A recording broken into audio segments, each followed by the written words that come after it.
All right, everyone, buckle up. We're diving deep today into some serious philosophy. We're talking Immanuel Kant, the guy who basically rewrote the rules on how to be good, and we're using the Stanford Encyclopedia of Philosophy as our trusty guide. Most philosophers before Kant, they kind of focus on like what makes people happy, utilitarianism and stuff. Yeah, results matter, right? Yes. The ends justify the means. Right. But Kant flips the script and says, nope, not that simple. So what's he saying? For Kant, the only good thing, inherently good, is a good will. Like your intentions, they're what truly matter. It's not enough to do the right thing by accident. Interesting. But hold on, I mean, good intentions are great and all, but wouldn't you agree that ultimately actions speak louder? Oh, absolutely. Yeah. But the thing is, for Kant, the right action always has to flow from the right principle. That's where his famous categorical imperative comes in. Okay, the categorical imperative, that's the big one, right? Lay it on me.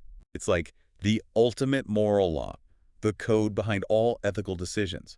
Not about what you want to do, but what you must do, logically speaking. Ooh, okay. Sounds intense. Imagine it like this. You should only act on rules that, rationally, you'd want everyone to follow.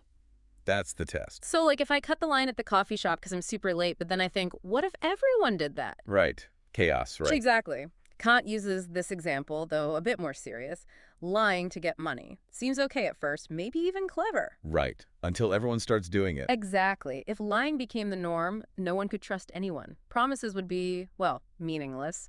The whole idea of lying depends on people generally telling the truth. So it's not just that a world of liars would be bad. It's like, logically, it wouldn't even work. Boom. You got it. It's irrational when you apply it universally. That's why lying is what Kant calls a perfect duty. No exceptions, ever. No more little white lies for me, got it. But there's more to Kant than just honesty, right? There's that whole thing about treating people with respect, not using them. Right. Absolutely. That's the humanity formula. Another way to express that categorical imperative. So, treat humanity always as an end, never merely as a means. Okay, that's a good one. But some folks might say, hey, I use people's services all the time, taxis, restaurants, isn't that using them? Great question. Kant was nuanced about this. Yeah. There's a difference between a fair exchange, with consent, and just using someone as a tool to get what you want. So, paying for a ride is okay, but forcing someone to drive me or tricking them, that's bad because I'm not respecting their choice. You got it. It's recognizing their worth as rational beings. Yeah. And this is where things get really wild. For Kant, respecting that in others also means respecting it in yourself. You're not blindly following rules. You're the author of the moral law because of your own ability to reason. Whoa, that's heavy. So it's like we're all little moral lawmakers, each of us creating the rules that bind us. Exactly. That's the radical shift Kant brings in. It ties back to treating people as ends. If you're just following orders, some external force, you're not truly free, not in control. And that doesn't respect your inherent dignity as a rational being. So this deep respect for reason, both in ourselves and others, that's the foundation of everything. Right on. It's not just about being nice, it's recognizing the profound significance of everyone being able to make rational choices. And that's just scratching the surface of what makes Kant so fascinating. Okay, my brain needs a break to process all that. But listeners, you can see why this Kant deep dive is so important. Stay tuned for part 2, where we unpack even more of his ideas. All right, we're back. And I gotta say, still thinking about this whole we're all authors of the moral law thing. It's powerful stuff, but I also keep thinking about some of the tricky bits the Stanford Encyclopedia brings up. Like, what about people who, maybe aren't fully capable of making rational decisions? Yeah, this is one of those areas where Kant gets a lot of, well, criticism, and rightfully so. His whole focus on rationality being the basis for moral worth, it's led some people to say he's excluding certain groups, like people with severe cognitive disabilities, for example. Yeah, I see how that's a problem. It almost sounds like if rationality is the key to being part of the moral community, then anyone who doesn't quite fit that definition is kind of left out.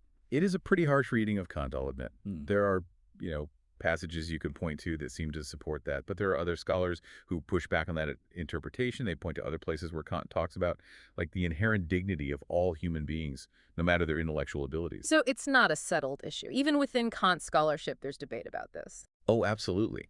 There are contemporary Kantians who are trying to, reconcile his ideas with a more inclusive view of moral status. Like, even if Kant himself didn't completely flesh this out, They argue that his framework, it can be extended or reinterpreted to, include a broader idea of moral worth. Makes sense. It seems like a lot of modern philosophers are trying to apply Kant's ideas to contemporary issues, like disability rights and how we ensure everyone's treated with respect, regardless of their abilities. Exactly. And they're drawing on Kant's emphasis on, autonomy, consent. Like, even if someone needs a lot of assistance, the goal is to make sure that help is offered in a way that still respects their ability to make choices, to the extent that they're able, of course. It's a great example of how Kant's ideas, they're not just dusty old books. They can be really relevant today. It's not just about helping, but helping in a way that honors their dignity as a person. Speaking of challenges, the Stanford Encyclopedia, it also brings up this other thing that often trips people up. It's the whole question of motivation. Kant argues it's not enough to just do the right thing. It has to come from the right place inside you. So even if my actions look good from the outside, if I'm doing them for selfish reasons, it's not the same morally. Exactly. He makes this distinction between acting in accordance with duty and acting from duty. Here's a way to think about it. You own a shop, right? And you could be honest with your customers because you know it'll build a good reputation, ultimately make you more money. That's good, but it's still motivated by self-interest. Okay, yeah, I see the difference. Hmm. But in that example, what would acting from duty actually look like? It would mean being honest because you recognize it as a moral obligation. Regardless of, any potential benefit or drawback to you, it's about aligning your will with the moral law simply because it's the right thing to do. So even if two people do the same good deed, their motivations, for Kant, that's what determines if it was truly moral. That's a key insight. And this is where his concept of virtue comes in. We touched on it earlier, the idea of virtue as this moral strength. But he also talks about specific virtues like, honesty, courage, kindness, all that. Yeah, those are good things. Who's going to argue with being kind? Of course. But for Kant, it's not just about having good habits or being, naturally inclined to kindness. True virtue, it's grounded in moral principles. You're being kind because you understand it's a duty, not just because you happen to feel like it at that moment. Man, this is starting to sound really hard. It's not enough to be a good person. I have to constantly analyze my motives, make sure they're pure. That's exhausting. Can anyone actually achieve this level of moral, perfection? Kant, he recognized that we're imperfect beings, always struggling with our, desires, inclinations, all that. He didn't expect perfection, but he did believe we have a duty to strive for moral improvement, to constantly work on strengthening our will, aligning it with the moral law. Okay, so it's like this never-ending quest for moral awesomeness. I like it. But even if we try our best, there's this other problem that kind of popped into my head as I was reading the Stanford Encyclopedia. What happens when people just disagree about what the moral law even is? You've hit on one of the biggest challenges in all of moral philosophy. If the moral law comes from our own reason, how do we deal with those conflicting conclusions? Right. Like, what if my reasoning tells me something is right, but your reasoning leads you in the opposite direction? Is there any objective way to resolve that, or are we just stuck in a moral stalemate? That, my friend, is a question we'll have to dig into in the next part of our deep dive. All right, so we're back, and that last question's been bugging me. If reason is the source of moral truth, what happens when, reasonable people disagree? Feels like we've opened a whole other can of philosophical worms here. Yeah, it's a valid point, and it takes us into some pretty deep waters. The Stanford Encyclopedia, it touches on this, and it gets into what's called metaethics. Metaethics, okay. That sounds pretty heavy duty. Maybe we need, the crash course version for those of us who don't have a PhD in philosophy. Sure, sure. So one of the big questions here is, was Kant a moral realist or something else? Moral realism, basically, it's the idea that there are objective moral facts, just like there are, scientific facts, like murder is wrong no matter what anyone thinks, in the same way that, gravity exists whether you believe in it or not. So it's not just a matter of, personal opinion or cultural norms or whatever. These moral facts, they're, built into the universe somehow. Exactly. But then you've got the constructivist view, which says moral truths are not just lying around waiting for us to discover them. They're kind of built up through or rational choices or agreements, that kind of thing. So more like the rules of a game exist because we all decided on them. If enough people agree to play by a certain set of rules, then those rules become the truth of that game, at least for the people playing it. Yeah, that's a great analogy. And a lot of Kant scholars, they think he leaned more towards that constructivist view. After all, he said we're authors of the moral law, not just blindly following something external. I mean, that makes sense. But if everyone's constructing their own moral truth, how do we ever hope to resolve those disagreements?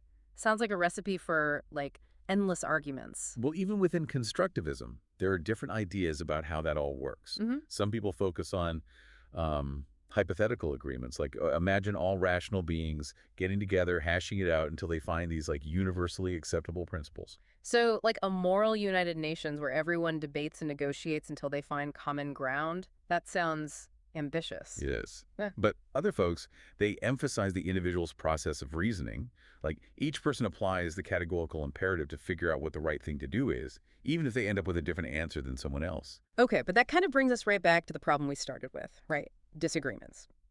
So is Kant saying we just got to agree to disagree, or is there some deeper way to, approach those conflicts? Well, the Stanford Encyclopedia hints that Kant might have leaned towards a kind of quietism about these ultimate metaethical questions. Quietism, like just shutting up and not even trying to figure it out, seems kind of No, defeatist. no, not exactly. It's more like maybe fixating on finding one definitive answer, it's missing the point. The real value lies in the process of reasoning itself, like constantly working to be more rational, more consistent in our moral thinking. So less about winning arguments, more about each of us becoming more like ethically aware, right? Exactly. And that process can involve, listening to other people's perspectives, even when we disagree. We can learn from each other's reasoning, even if we don't ultimately come to the same conclusion. Man, this makes me think about all those like heated debates you see online where everyone's just digging in their heels, refusing to even consider the other side.